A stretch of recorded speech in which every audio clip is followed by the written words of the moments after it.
Hello everyone, welcome back to the channel. Today on the Speakeasy, I am going to review a bourbon that I probably have held the longest before I've opened it, and I'm going to honor several different things. Today is the perfect um, grouping of national days, if you will. So today is not only Flag Day, today is the Army's birthday, and today is also National Bourbon Day. What are the odds National Bourbon Day is on June the 14th? So, Flag Day, because today, June the 14th, is the day that the Second Continental Congress adopted the current version of our flag. In other words, the 13 stripes and the field of blue with stars on it. And then today is also the Army's 249th birthday. Happy birthday, Army. Hoo-ah! And then today is National Bourbon Day. So what makes all that so perfect? Today is Big Red One Bourbon Review Day as well. So for those of you that know or can see, I am Fort Riley alumni. The Big Red One was the very first unit that I was in whenever I enlisted a long time ago, and had a lot of fun back then. Before that was, again, E1 through E4 in the Big Red One. So today I'm going to review the Big Red One Bourbon produced by Boundary Oak Distillery out of Radcliffe. Is that right? Where's that? I think it's Radcliffe, Kentucky. Anyhow, I think it's Radcliffe, Kentucky, but Boundary Oak Distillery is in Kentucky. Now, they make several products that honor our military heritage, and those include Patton Armored Diesel, that celebrates General George S. Patton Jr., the 82nd Airborne Division commemorative bottle, the 101st Airborne Division commemorative bottle, the 3rd Infantry Division commemorative bottle, Black Horse 1901 commemorative bottle, and then, of course, the Big Red One commemorative bottle. And again, since I served in the Big Red One, got my Big Red One patch here, got my Fort Riley alumni shirt on, this is the one that I'm going to review today. But before I get into the review, a little bit about the history of the 1st Infantry Division. And although I know a lot of it, I will look down at my notes to make sure I don't miss anything. I enlisted in the Army when I was 18 and a half years old. I did not plan to go into the Army. I actually showed up at the recruiter's office to go into the Air Force. But as I found out is pretty typical, the Air Force recruiter actually took a lunch. And so the Army guy was the only one there still working, and so he and I had a long discussion.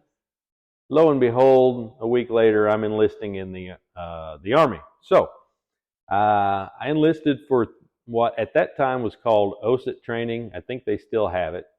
So essentially, you go to basic training, and then you serve 18 months at one unit station, another 18 months at another unit station, and then well, when you go for those first 3 years, you're stationed with everybody that enlisted and went through basic training at the same time as you did.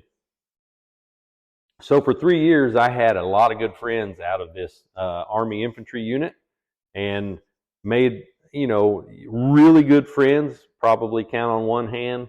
And a couple of those guys, Todd and Dave, love you.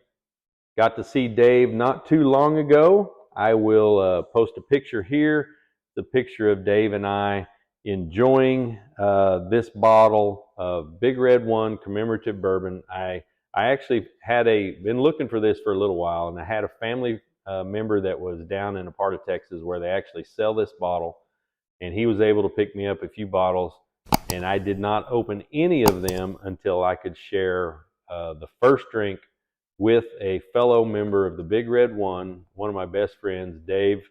Took it down to Texas. We met up on a weekend, and we shared the first drink out of this bottle, and then everybody else that was there at that location, we shared that at that location that had served in the military. I then shared the rest of the bottle with them. So that's what that picture is. Me and Dave enjoying the first drink out of this bottle. And then let's see, history about the Big Red One. So why is the Big Red One called the Big Red One? Well, as you can see here, this Big Red One is on an OD green. What OD is olive drab green patch. So the Big Red One was formed in June on 1917, back whenever we entered World War One, or shortly after we entered World War One. And John J. Blackjack Pershing was named the first commander of the 1st Army's Infantry Division, 1st Infantry Division of the Army, however the proper way is to say that. So, and it has been around ever since. It has never been deactivated. One of 4 original Army units that have never been deactivated. It is the longest serving division in the Army because it was the first one activated, thus the name One. And the Big Red One patch is this this Big Red One on this olive drab patch, as I stated. And this is the original patch was so they could see each other, but this evolved over time into the dress uniform patch. So it eventually evolved into a black one on the OD green patch so that a big red one didn't stick out in the jungles and etc., or in areas where a color was contradicting to the area of operations. So they changed it to a black one on an olive drab patch. And then in Afghanistan, I don't think it happened in Iraq. In Afghanistan, they actually changed back to the Big Red One on the olive drab patch as their combat patch. So what you have now, and they may have changed it back since Afghanistan is over, but this is the combat patch and the dress patch. So the Lady Victory name. This is Lady Victory here on this this crest. So you have a shoulder patch, Big Red One, and then you have a unit crest.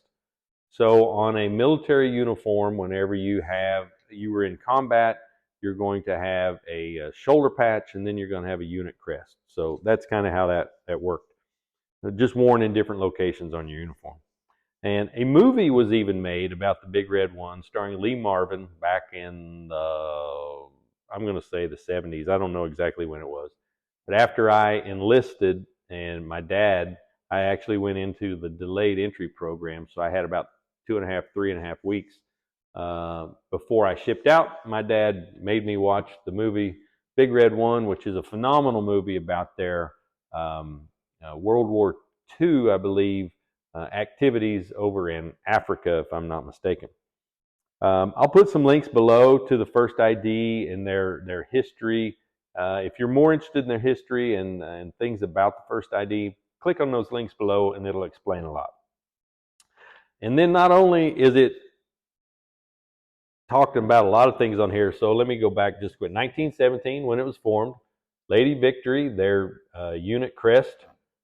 Society of the 1st Infantry Division is who is sponsoring this. It doesn't have any connection to DoD or the Big Red One itself. This is an honorary bottle with the Society of the 1st Infantry Division.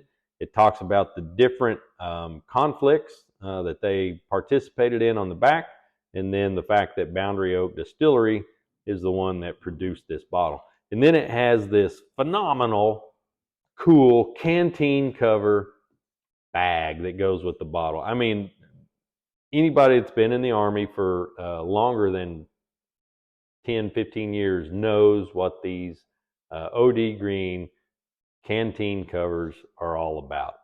I even have a couple of the originals still to this day. I'm not sure why, but if the proverbial feces ever hits the oscillating blade, I'll be prepared with all my old Army stuff. Okay. Availability. Now, these cannot be found everywhere. There are, like I said, I had to hunt them down to a location where it posted that they were available. Had a family member in the local area. They went by, and sure enough, they had some left, so they bought them. and brought them home. But you'll have to inquire at your local store if they are available, if their distributor carries them, etc.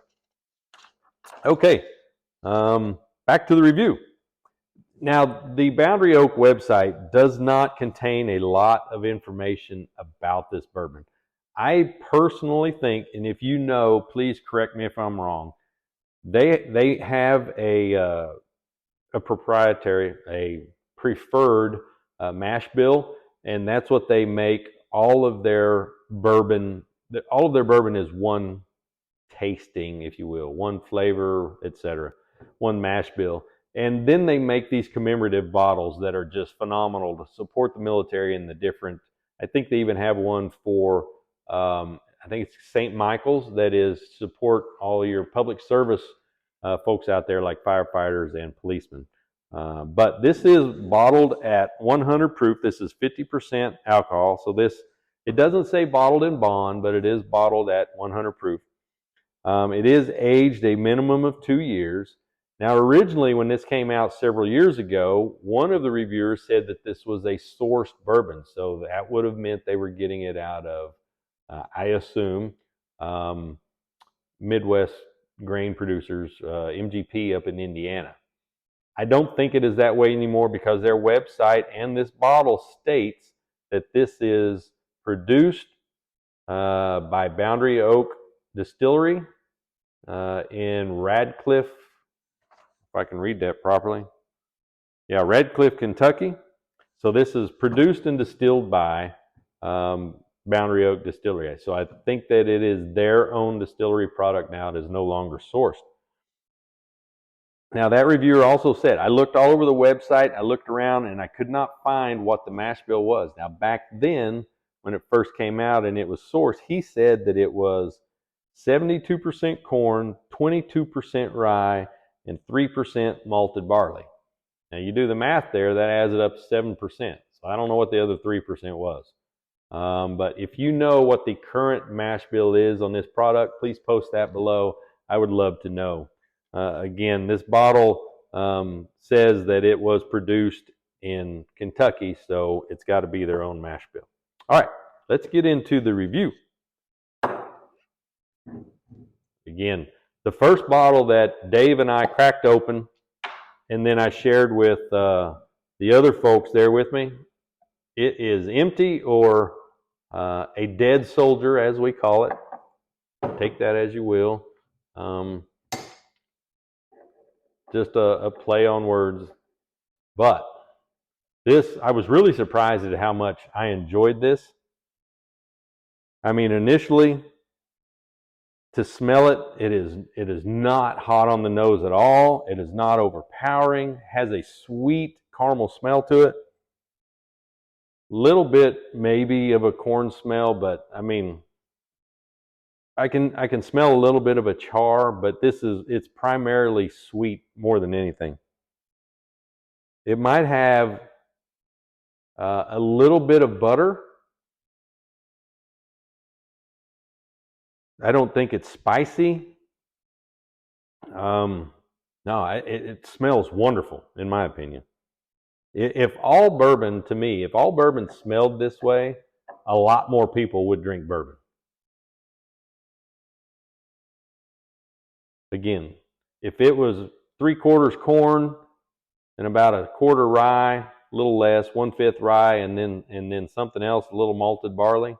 I did one of my own, SCALPER'S own up there, where I did almost 75% wheat. I didn't have any corn in it. So I do lean toward the sweet stuff, but this smells really sweet. All right, let's taste this.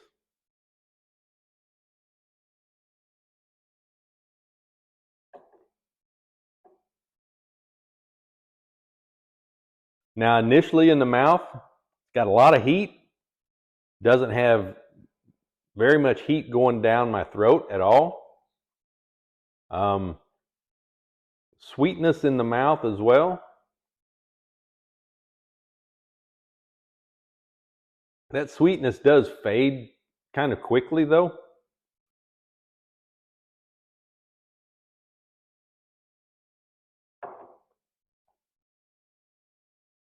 Second drink, not near as hot, very, very smooth, drinkable. Now again, I don't drink 1% of the whiskeys I drink, bourbons, etc. I drink neat. It's just not something that I like to do. This on the rocks is phenomenal. I will tell you that. Again, out of that bottle that me and my friend Dave and others enjoyed, I probably had 2 or 3 drinks out of it that were on the rocks and very, very enjoyable. No heat at all when it's on the rocks on ice for me. So just very, very good. It may have, it's not a spicy drink at all. Like I said, it is a little, got a little heat from the alcohol. I mean, it's 100 proof, but it is very, very drinkable. And man, it smells great.